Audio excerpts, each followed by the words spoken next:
Nidalee, which was what Zillion was placeholding. Nidalee, very, very strong. We've seen many a poke comp work out very well with Nidalee. And speaking of, we already have Caitlyn, so that's already a lot of pokes. So we have Caitlyn stacked on top of Nidalee. That's going to be Piltover Peacemaker, Spear, Ace in the Hole, Auto Attack, Spear. That's going to be so much poke, and if they can fight this sort of their comp correctly, then they can basically poke the enemy team down to make it so that they don't want to initiate the fight with Jarvan. Because when you do poke someone down that much, then you have low health. When you do initiate, then there's sort of, okay, you can initiate with 200 health. That's possible, but you die instantly afterwards. So that's something that, just doesn't really work too well. Yeah, I was having to control my laugh to the band spelling out lol and sucks, so that's possibly an indication of the way that this game is going to go, but hopefully not. It's pretty interesting picks, the Vladimir Dragon Rouge, locking that in. It's one of his stronger champions in the top lane, but kind of surprised to see Rux on Zac instead of Jace. He's been playing a lot of really good Jace games so far, and it would kind of combo in poke. They do want that for just a really tanky initiate, as well as kind of like that rock in top lane. Very difficult to move with all of his sustain. All right, yeah. So basically, a lot of the picks stay the same. Jackson was trying to troll us a little bit there with hovering over Zillion before actually locking in Nidalee. But going back to the Curse Academy team and what they're sort of trying to pull, they also have Zyra in their lineup. So on top of the really huge poke from not only Nidalee and Caitlyn, but Zyra also has a little bit of poke herself. And even Elise, as I talked about before, has her own poke, as well as she can lock down someone to help land those spears, land those Piltover Peacemakers. As I said before, a lot easier to hit a target that can't move. Now, on top of that, they also have some pretty heavy initiation with Zac as well as Zyra, so they can poke, they can initiate, and they also have some counter-initiate because Zyra's ultimate can be used as an initiation, but generally you don't see that very often. You either see it as a follow-up to an initiation or a counter-initiation because it's just that much easier to land when it's one of those two options. So they also have some really good disengage as well. So that's something that I really plan to see. Yeah, I think the bigger thing to notice is that earlier, before this game, was actually tweeting at Nubby Pooh Bear, and she was asking him, when will you pull out the Ben the God Annie plays? And well, the answer is here. ZZ Legendary, apparently reading with his clairvoyant omniscience from on high, is just like, want some Annie play? That's what we're gonna see. ZZ Legendary, it's a pretty popular streamer, also Canadian, gonna be in that middle lane for Complexity Academy, bringing Annie to the forefront against Jaximus. You can see it's actually double barrier coming out from both Jaximus and Fabi, so they know they're gonna be up against some burst. Not gonna let it happen that easily. And Annie against Nidalee is a sort of an odd mid lane matchup. Basically, there's not really too much that Nidalee can do unless she pokes out with spears. She can heal herself, but trying to get down auto attack harass, trying to get in range to use her cougar form to poke down someone like Annie isn't really going to work too well as long as ZZ Legendary is vigilant about saving his stuns, making sure that there's always a stun that's available to try to stun only Jaximus in that mid lane. So that's something that they're going to have to watch out for as well. Now, if only Jaximus plays this lane passively, then he's going to have a pretty good time at it.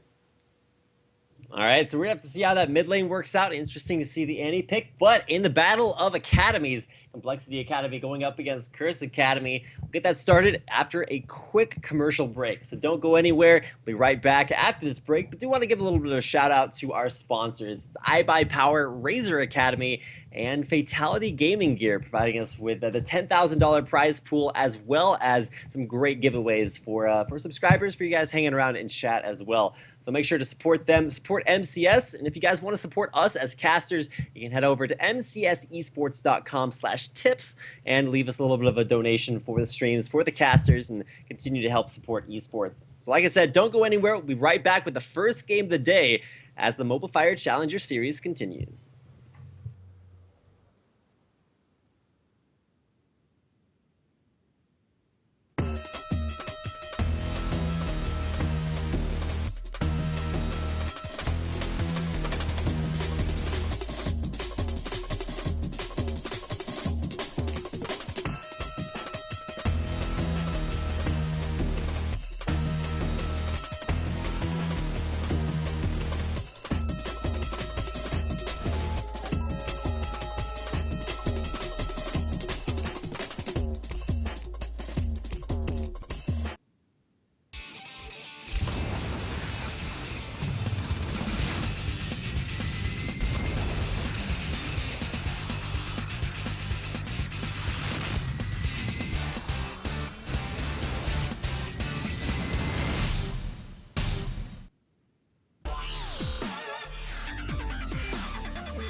Welcome back, ladies and gentlemen. We're here with the first game of the day in MCS. About to get onto the Rift. Do want to welcome you to MCS, and if you're just now joining us, well, you picked a pretty good time to start. It's Curse Academy going up against Complexity Academy. I am Rapid. With me is Zazaraki. We've got Bird on the camera, so we'll go ahead and start bringing you guys this game, starting out with the level 1s. Both teams just kind of exiting their base, but already you can see Rux splitting up top lane and some pings going on to the upper tri-brush for Complexity Academy, as well as a lot of focus mid.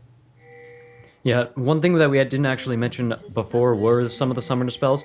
Xanos taking heal on the support Janna, and heal is something we've been seeing a little bit more often with supports since AD carries no longer took Ignite. Now Ignite cuts down half of the healing for all healing effects, so that's really something that, you know, you can safely take now with the lack of Ignites. Now, to sort of counter that, we also see Yuno playing with an Ignite. So that's something that people have been picking with for supports to basically try to help poke down, try to secure kills, and gives your lane a little bit more laning power, but you don't sacrifice the positioning that you get from Cleanse or Barrier on your AD carries. So that's why a lot of supports have started picking Ignite over Exhaust. That's really good to see as far as, you know, supports skills are concerned, but I think the bigger thing to watch out for, especially in that duo lane, it's a battle of the poke, it's a battle of the pushing, and I think that could set us up for maybe a 2v1 to start things out. But at least as far as the very early game, you can see Rux on Elise. It's actually Zac in the jungle as they did switch things up. It's going to be Elise versus Dragon Rouge's Vladimir up there in the top lane. I called him Dragon Rogue for the longest time, and he's been very vocal about making sure that it's Dragon Rouge. So making sure all the viewers know that so that they don't get trolled super hard.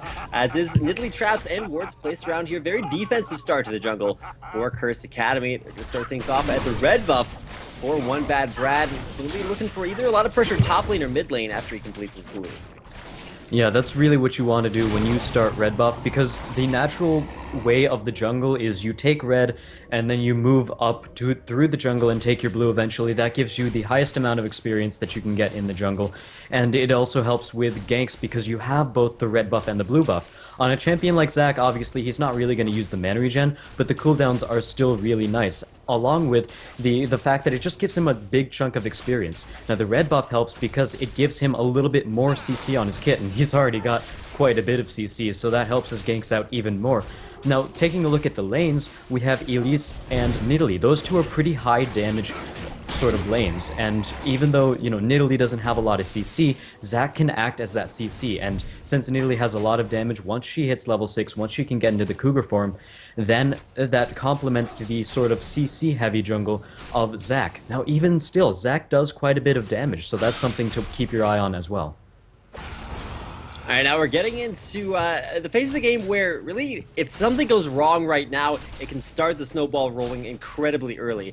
Notice that we're seeing completely even lanes across the board, but the big deal right now, Doom Trobo getting spotted out by a ward, going for a very early gank in middle. Jackson is well aware.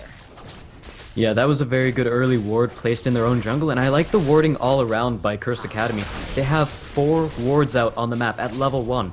That's a pretty large number, and they're going to be safe from any really early ganks that happen. So that's something that I really like to see from them, and he's still looking for some point of entry into the mid lane for this next gank, but it looks like he's just going to go back into his own jungle.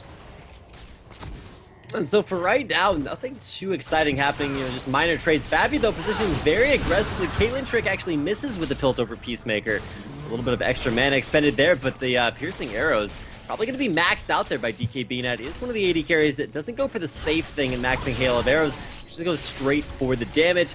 Maxes that piercing arrow in that bottom lane. But I think we're really going to have to watch out for ZZ Legendary level 4. Looking for that at level 6, and as soon as that happens, you kind of need to watch out. The burst from Annie, maybe channeling his inner Annie bot, I'm not sure, but it's going to be immense. There it is, the Caitlyn Trick landing on the DKBnet. Holy cow, that damage. Oh yeah. One thing about Varus is that if you max your Q, if you max Piercing Arrow, that does more damage than Hail of Arrows, but it's also a lot harder to land. So if you can land your arrows, then sure, go ahead, max Piercing Arrows. If not, then like you said, it's the safe option to go for your E, but it looks like One Bad Brad in the top lane for a gank. Yeah, the gank coming out there, Yank goes down, Dragon Rouge kill. Didn't even have time to throw down, actually, did he pool? Yeah, he actually had just gotten done pooling, was not enough, and couldn't get away from there in time. It's going to be the first kill of the game going over to Rux, and the great job there by One Bad Brad coming in, giving the kill over to his laner, just further snowballing that lane out of control. Vlad can be a pretty big bully, but not against an Elise who's going to start to get this, get the carrying on. 1 kill in the advantage, 1 more kill than Rux needed. And one other thing that they get by pushing the lane out right after the gank is they drew Doom Trobo top, so he's going to have to stay up there, mitigate the amount of damage the tower takes, as well as make sure that the experience and gold from those minions goes somewhere and doesn't just fly up into the air, never to be seen again. So that allows for a little bit more aggression in the mid lane, a little bit more aggression in the bot lane, since they don't really have to worry about that jungle pressure from Doom Trobo. He's got his attention top, so that's another good reason to try to push out the lane as soon as they get the gank done. And at that point, they also denied a lot of experience from Dragon Rouge. So once again, Rux is going to be pretty far ahead in that lane, Doom especially Trobo with now. a flash, counter flash from Jaximus. It's not enough with counter gank though. One Bad Brad getting in there, 1 more auto attack's going to take down ZZ Legendary. The flash, fist in the back of his head. Not sure if that's going to knock him out or double kill. I don't even know where these kills are coming from. It's just One Bad Brad just exploding all over everyone, and even though that may be something that we both have in common, I think the big deal to watch out for is he's starting to get a little bit out of control. That time around, he's like, you know what, Jaximus, you're cool and everything. His kills are mine. Picks up 2 kills in the middle lane. He's already going over to Curse Academy. And unfortunately, Doom Trobo and ZZ Legendary didn't really have their focus on the same target. Rux in the top lane going in for maybe a kill, but no, just taking Dragon Rouge down to about quarter health. He's going to be forced to back again. So not only that, but Rux is going to have level 6 advantage over Dragon Rouge. And even though her ultimate is something that she has throughout the entire game, a level 6 advantage is still pretty huge when Vlad doesn't have his, and that's something that you have to consider. One Bad Brad looking to gank the bottom lane as well. Man, this guy's just all over the map, just running between the lanes. It's something that you kind of expect from like a 5-speeds Jarvan very early on, but holy cow, it's very mobile, but keep in mind, it's not actually being effective, at least as far as bottom lane's concerned. A little bit too pushed, so Babby and Yuno going to keep it safe for now against what was originally intended to be a pretty aggressive lane there for Complexity Academy. Now, ZZ Legendary middle lane have a little bit of a rough time early on as well, but it's DKBnet forced to back first in that bottom lane. Pilter for Peacemaker coming in from Xanos as well. DKB not going back just yet. Fabi can flash for a pilt over here in just a second. DKB and Xanos gonna go back for Curse Academy, losing out on a little bit of that farm. Yeah, and that's a smart play on top of that, because Fabi is just 1 last minion off of level 6. Unfortunately, the wave's not here yet, but 1 more minion and that would be level 6. So on top of that, we know, Curse Academy, they're looking pretty good. They just sent both bot laners back home, so they can have a very easy dragon right here. There's no way that Complexity Academy can contest this. We can see Doom Trobo, he could try a Smite Steal, but at this early in the game, giving up a kill is a little bit more than, say, a 5% chance at taking the dragon. So that's a smart play by Curse Academy to basically go for that after making a very aggressive push poke out in the bottom lane. So that's something that I really like to see there. Rux looking to go for another kill in the top lane. Might go for it. No, just tries to pop the pool right there. Yeah, yeah, I think that the biggest thing to watch out for, not just the pool, but the fact that Dragon Rouge is having to play so defensively in this top lane. It's going to be a little bit rough with the gank in the middle lane, just a little bit rougher. Doom Trobo bringing things back. Curse Academy and the burst. ZZ Legendary, that's going to start the Annie ball rolling. Fortunately, kill did go over to Doom Trobo, so not quite as devastating as you'd expect. And that's really what you want to watch out for when Annie hits level 6, and that's going to give her the Tibbers, and there's just so much burst, as you said before, insta-nuking. And since Doom Trobo was there was no ignite used by ZZ Legendary, but a great over-the-wall, basically, elastic slingshot smite to try to take that away from Doom Trobo, but he's going to get caught out by a cocoon.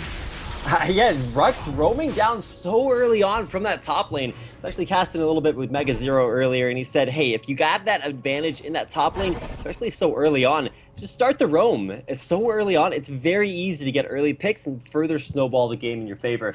As is 3-1 already for Curse Academy. Pretty well. Take Rux a little bit of time to get back on up to the top lane, but it's not even hitting his turret yet, so not really going to lose out on all that much.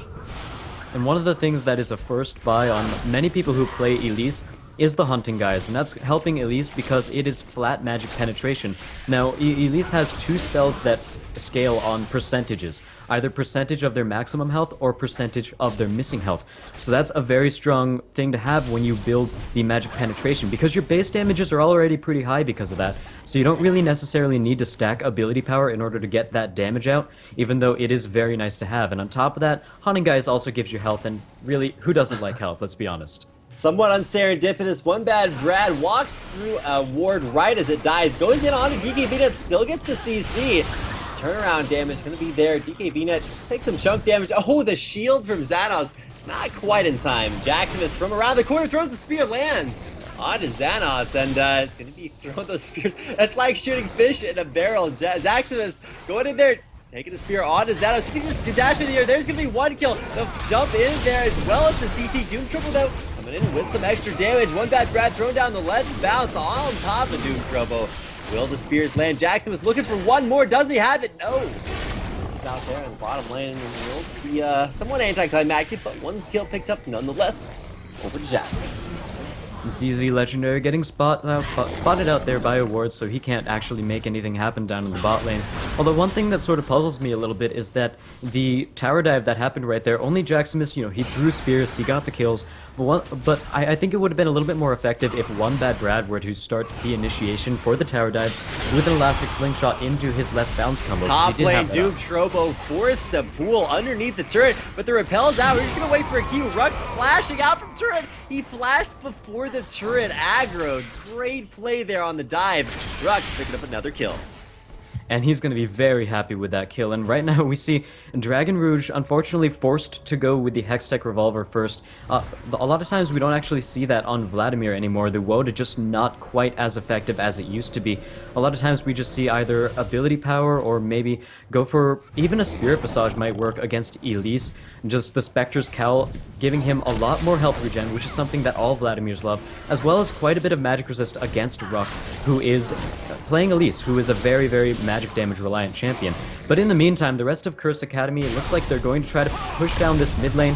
With a couple of plants there, it's going to be hard for ZZ Legendary to do anything. Demacia, the dunks down in that top lane. Rux can turn this around. Forces Doom Trobo back underneath his turret. Middle lane, ZZ Legendary dived between his turrets. Curse Academy, man, they're starting this game up a little bit early. No joke. Getting things down. You can't make it back to your turrets. Things may be a little bit wrong. Curse gonna push down the second turret for them of the game. 6 kill advantage, 2 turrets already at the 12-minute mark. Dragon as well going in their favor. Top lane, Dragon Rouge in the low health duel versus Rux. The repel comes off. He's gonna come right down onto Dragon Rouge, ghosts away, but it's a double kill or a 1-for-1. In the most epic of fashions, a kill traded Rux and Dragon Rouge.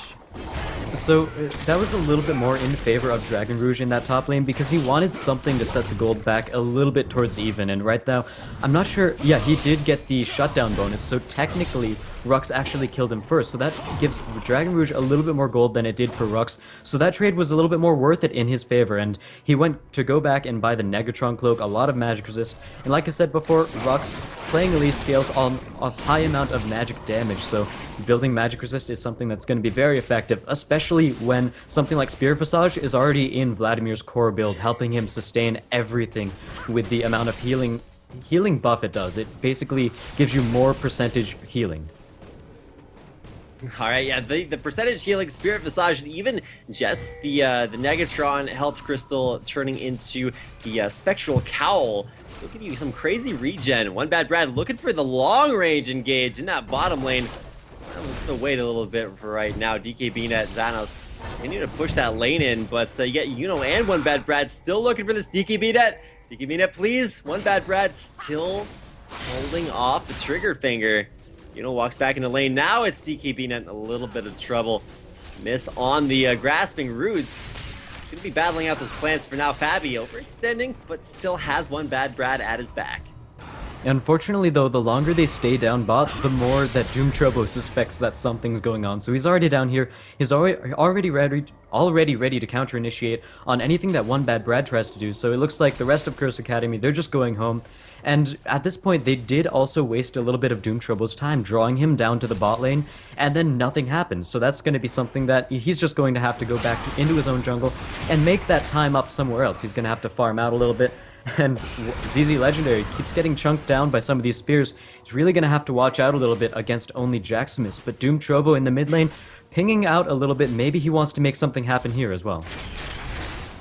Yeah, the middle lane is going to be kind of interesting because if ZZ Legendary can get on to Jaximus, it's just going to be, you know, one shot. Easy peasy. A little bit of magic resistance from Athene's Unholy Grail, but not really going to be all that effective. Spear's going to continue to come out. He's going to try to spear away the Blue Ray. Just dashes it, takes it out. Bottom lane, Xanos gets the knockup. Fabi getting in there. One more auto attack for the kill. Continues the duel on to DKB. You got Zach coming in from behind. One bad Brad looking to get on the action. Comes on in. Not able to snipe away the kill. Fabi does it all. Barrier used to keep himself alive. 2 kills over to the Gatekeeper. Meanwhile, it's a Doom Trope where they're trying to get away from Jaximus. Stealing away that red buff. Jaximus just nowhere he can't go right now. And at the same time, we also saw Rux pick up another kill onto Dragon Rouge. He's now 4-1. That is a scary place for Elise to be, I have to say. And as we were talking about before, Dragon Rouge finishing up that Spectre's Cowl. And at this point, he's going to have some laning power against Rux, but it might actually be too late as well. Rux is 4-1. He's just about ready to pick up a... he's starting to build towards his Zhonya's Hourglass. I was trying to think of Seeker's Armguard is the item that he wants to build towards right now. He already has the needlessly large rod. It's going to give him a little bit of more armor, as well as that really nice active that basically makes him untargetable for 2 seconds. And as Elise, someone who has to rappel down onto an enemy, you're going to be in the middle of the fight, you know, you have some melee range abilities as well in Spider form. You're going to have to want that Zhonya's Hourglass once the focus shifts to you. So it's a great buy on Elise. Doom Trobo going yeah, I was going to say, engage a little bit ahead of schedule. Doom Trobo, a little bit miscommunication there. Goes back in for the dungeon, says, you know, screw it, let's do it. Jaximus able to get out of there alive, or is he? Ignite goes down, last tick will be enough. ZZ Legendary picking up the kill. Mr. Tibbers there to take the damage, and actually, he's going to get burned down on all 4 of the Zac blobs. Looks like, you know, not able to defend it for now. Fabi getting the damage done behind the turret. Flash out from Xanos. Keep himself alive. Mr. Tibbers there. It's Mr. Tibbers versus Fabi. Dragon Rouge actually able to take out Rux at a close duel in the top lane at the same time. Close across the map yields a 1-for-3 exchange. Doom Trouble, I was a little bit skeptical going in, but Demacia Dunks proved once again to be effective, as that will be a favorable exchange in favor of Complexity Academy. Still though, you got to look at the gold count, man. 8,000 gold in 17 minutes is fairly sizable advantage. Let's just put it that way for Cursed Academy.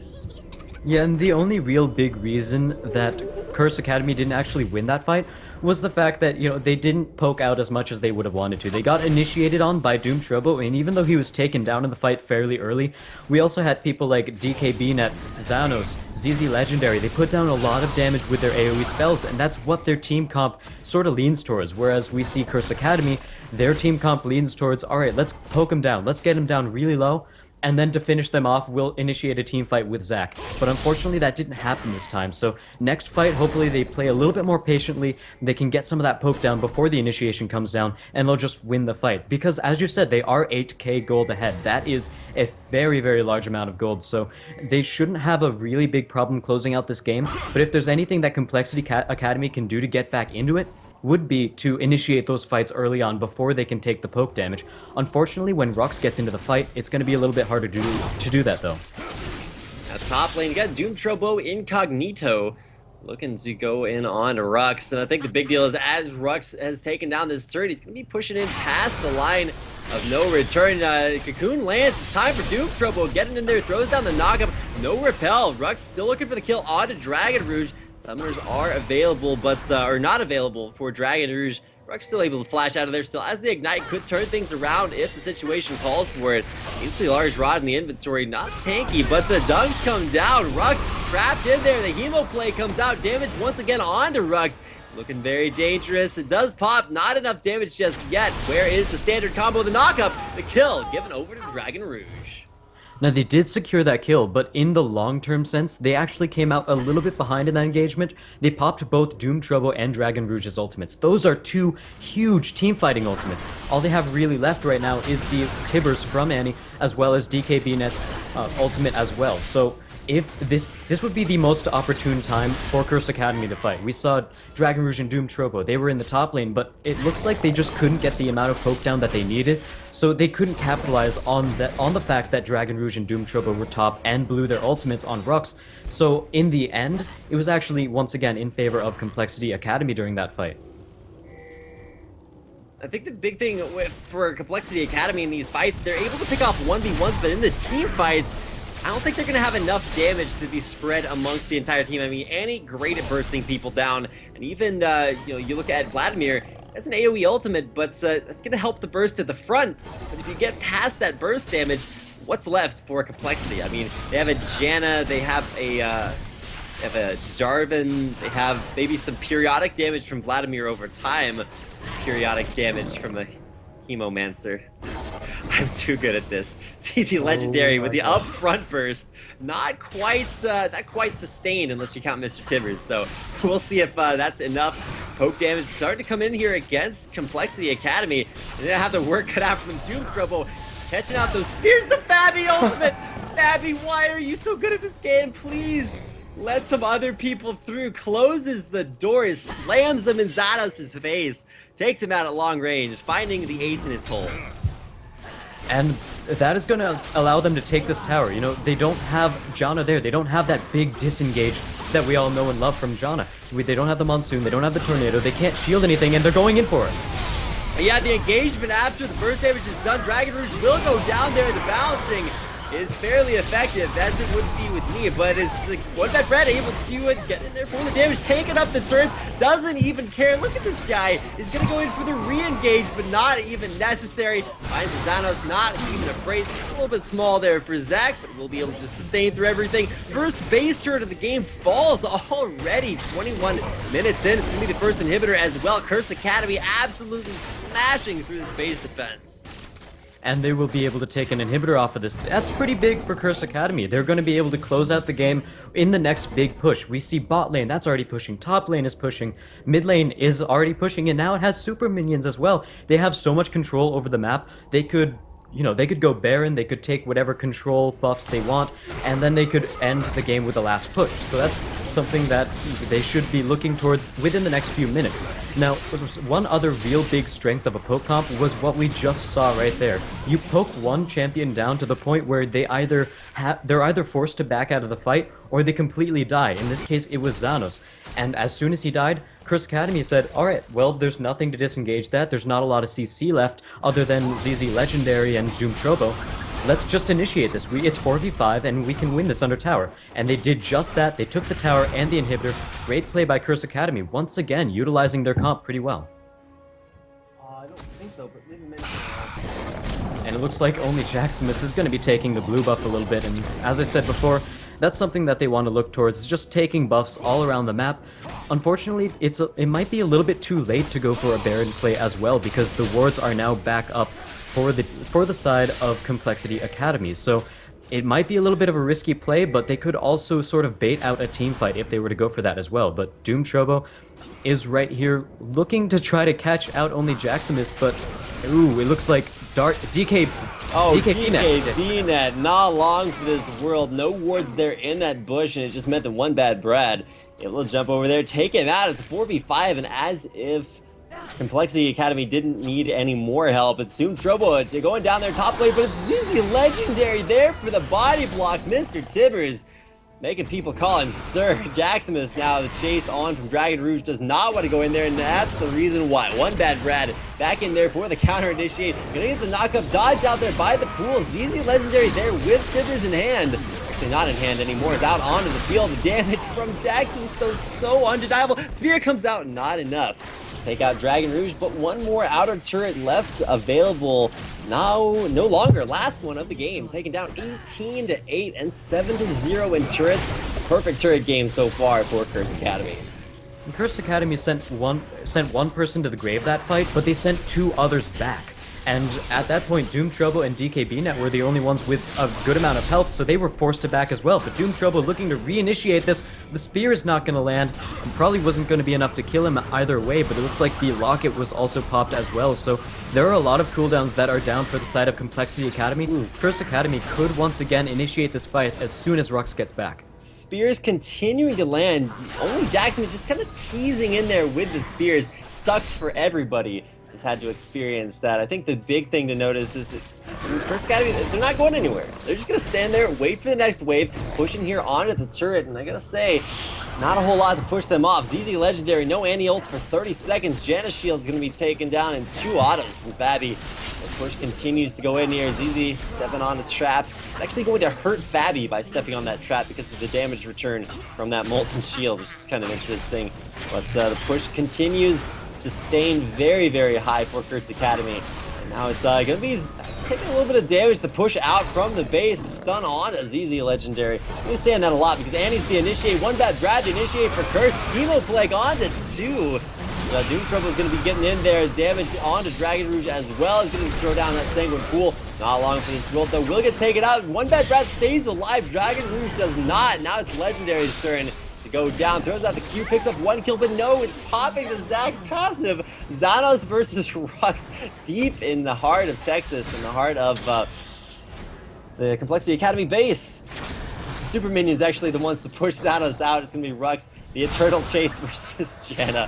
Xanos probably going to win this one out, but Jackson is now joining Rux in the Chase to Janna game. Somewhat more difficult than you would imagine. One bad Brad's just like guys, there's an inhibitor. Yuno's like, guys, there's a base turret. And a 4-1 surrender boat. Curse Academy and a dominant performance taking down Complexity Academy.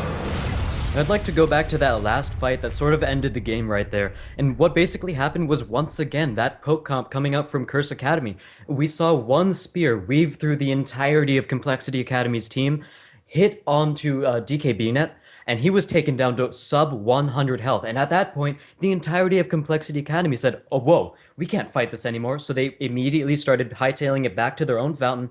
And at that point, we saw One Bad Brad. He was saying, all right, well, they're retreating. They're not going to try to fight us. I'm going to reinitiate back onto them. And they won the ensuing team fight. All the meanwhile, Rux was just pushing the bot lane.